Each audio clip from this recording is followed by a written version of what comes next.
Autre pays en guerre, le Soudan. Cela fait 3 ans maintenant. Des dizaines de milliers de personnes ont été tuées. Le nombre de déplacés se compte en millions. 14 millions au total. Beaucoup ont trouvé refuge au Tchad voisin. Si le pays n'a jamais fermé ses portes, cet accueil pèse lourdement sur l'équilibre sécuritaire dans l'Est. Le long des 1400 km de frontières communes, la tension est à son comble. Entre incursions armées et frappes de drones, l'armée tchadienne est désormais déployée à Tiné. Notre envoyée spéciale Nadia Ben Mafoud s'y est rendue. C'est un reportage TV5 Monde.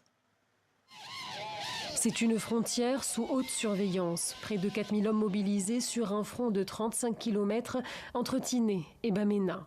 Ici, l'armée tchadienne doit faire face aux incursions répétées des paramilitaires FSR. Ces derniers traquent les combattants Toro-Boro, un groupe armé du Darfour qui opère de part et d'autre de la frontière. Face à l'insécurité, l'ancien centre de santé de Mabrouka, trop exposé, a dû fermer. Un nouvel hôpital a ouvert ses portes en retrait de la ligne de front. Le service des urgences est devenu le miroir du conflit soudanais. Ce qui arrive ici blessé, peut-être du côté de Toro-Boro, parce que c'est eux qui sont là, ici à la frontière du Soudan. Et quand il y a des blessés, ils viennent ici. On a eu à recevoir 2 hôpitaux de cas de blessés massifs.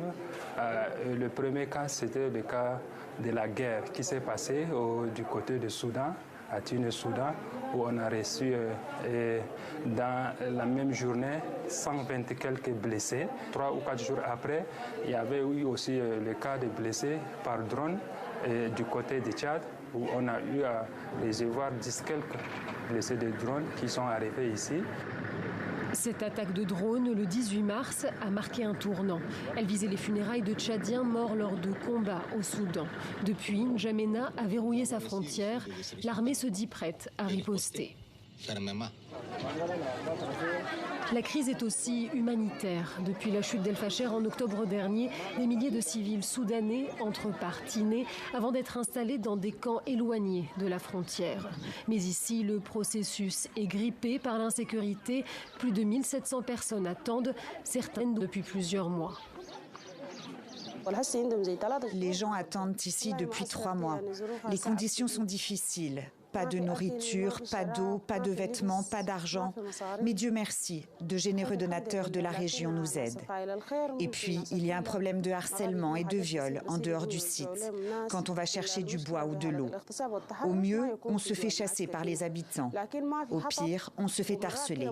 Des fillettes ont été violées.